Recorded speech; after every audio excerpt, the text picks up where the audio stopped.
اب فیصلہ کر لیں کہ آپ نے دین تصوف پہ چلنا ہے یا دین محمدی پہ چلنا ہے صلی اللہ علیہ وآلہ وسلم. کرامت نمبر 3، غوث پاک کا ایک مرید حاضر ہوا کہ حضرت کل آپ نے افطار ہمارے ساتھ کرنا ہے. تو انہوں نے دعوت قبول کر لی.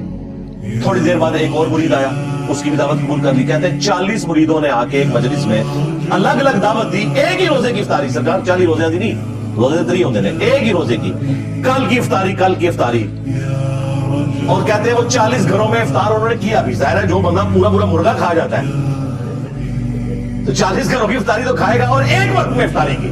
اصل میں کرامت یہ بتا رہے تھے. آپ سمجھ رہے ہیں 40 مرغے کھانا جو ہے افطار ہے؟ نہیں، 40 جگہ ایک وقت میں. اور پھر ڈاکٹر طارق القادری صاحب کہہ رہے ہیں کہ اگر کسی کو وسوسہ آتا ہے تو کیا حضرت ملک الموت علیہ السلام 1 لاکھ سے زیادہ گھروں میں روزانہ روح قبض کرنے کے لیے نہیں پہنچ جاتے؟ ایک فرشتہ ہے ملک الموت، اگر وہ 1 لاکھ سے زیادہ گھروں میں، آج کل تو ویسے فکر تقریباً 1.5-2 لاکھ ہے 24 گھنٹے میں، چلے ایک لمحے میں کئی ہزار گھروں میں چلا جاتا ہے تو عبدالقادر جیلانی بھی جا سکتے ہیں. سرکار پھر اگلی بات کریں، اگر عیسیٰ ابن مریم بغیر باپ کے پیدا ہوئے ہیں تو عبدالقادر جیلانی کا بھی باپ کوئی نہیں تھا. اب کیا کرو؟ ہاں، یہ ان کو لگے گی گالی. کیوں گالی کیوں ہے؟ یہ تو معجزہ ہے. قرآن میں تو اللہ نے کہا کہ ہم عیسیٰ اور اس کی والدہ کو تمام جہان والوں کے لیے نشانیاں بنانے لگے. اور تم کہتے ہو کہ تمہارے غوث پاک جو ہے وہ اولو العزم پیغمبروں کے نائب تھے. تم مان لو کہ غوث پاک کا بھی باپ کوئی نہیں تھا. سب کہانیاں بنائی، جھوٹ بنایا ہوا ہے. دوسری طرف بخاری مسلم میں حدیث ہے کہ ایک عورت مسجد نبوی کی صفائی کرتی تھی، حبشی عورت فوت ہو گئی. رات کے وہ صحابہ کرام نے جنازہ پڑھ کے دفنا دیا. نبی علیہ السلام کو نہیں بتایا. چند دن گزرے، آپ صلی اللہ علیہ وآلہ وسلم نے پوچھا کہ وہ عورت نظر نہیں آ رہی. تو صحابہ نے کہا یا رسول اللہ وہ تو فوت ہوئی تھی، ہم نے اس کو جنازہ پڑھ کے دفنا دیا، آپ کے آرام میں خلل نہ آئے تو آپ کو نہیں بتایا. آپ نے فرمایا مجھے تم نے کیوں نہیں بتایا؟ اب مجھے اس کی قبر پر لے جاؤ. نبی علیہ السلام اس کی قبر پہ گئے، جنازہ پڑھا. واپسی پر پلٹتے ہوئے آپ نے فرمایا یہ قبریں اندھیروں میں ڈوبی ہوئی تھی، میرے جنازہ پڑھنے کی برکت سے اللہ نے ان قبروں کو نور سے بھر دیا. یقیناً وہ اہل ایمان کی قبریں تھی، کیونکہ کافر کی قبر نور سے نہیں بھر سکتی نبی کے جنازہ پڑھنے سے. سورہ توبہ میں لکھا ہے کہ آپ 70 دفعہ بھی مغفرت کریں، ہم مغفرت نہیں کریں گے. اور اب سے آپ نے نہ کسی منافق کی قبر پہ کھڑے ہونا ہے، نہ اس کے لیے دعا کرنی ہے. رسول اللہ کی دعا سے منافق کو، کافر کو نفع اس حوالے سے نہیں پہنچ سکتا کہ اس کی قبر نور سے بھر جائے.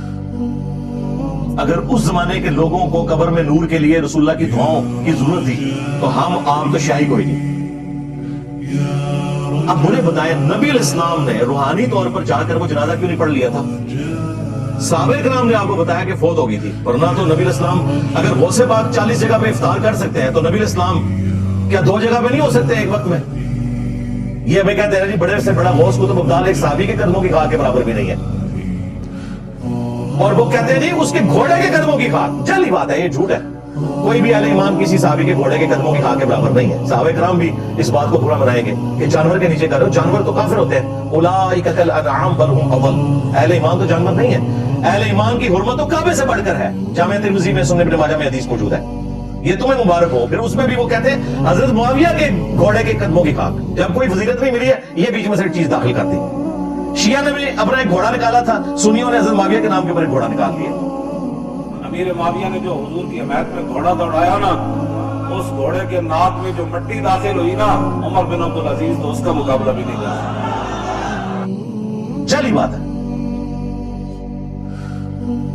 تو نبی صلی اللہ علیہ وآلہ وسلم کے حوالے سے جب ہم یہ بات کرتے ہیں نا کہ میرے نبی سا ہے ہی کوئی نہیں، تیرے بابے تے شاہی کوئی نہیں، تو یہ تو بڑا زبردست نعرہ ہے. تم تو کہتے ہو صحابی کے گھوڑے کے قدموں کی خاک جیسا کوئی نہیں، غوث قطب ابدال تے شاہی کوئی نہیں. ہم تو کہتے ہیں نبی کے جیسا ہے ہی کوئی نہیں، تیرے بابے تے شاہی کوئی نہیں. کہتے ہیں ثابت کرو، ثابت کرتا ہے، لو سامو. تو یہ جعلی چیزیں انہوں نے مشہور کی ہوئی تھی. اسی طریقے سے صحیح مسلم میں حدیث ہے، بنو سلمہ جو ہے وہ مسجد نبی شریف کے قریب شفٹ ہو رہے تھے. ایک چوراہے پر نبی اسلام سے ملاقات ہوئی.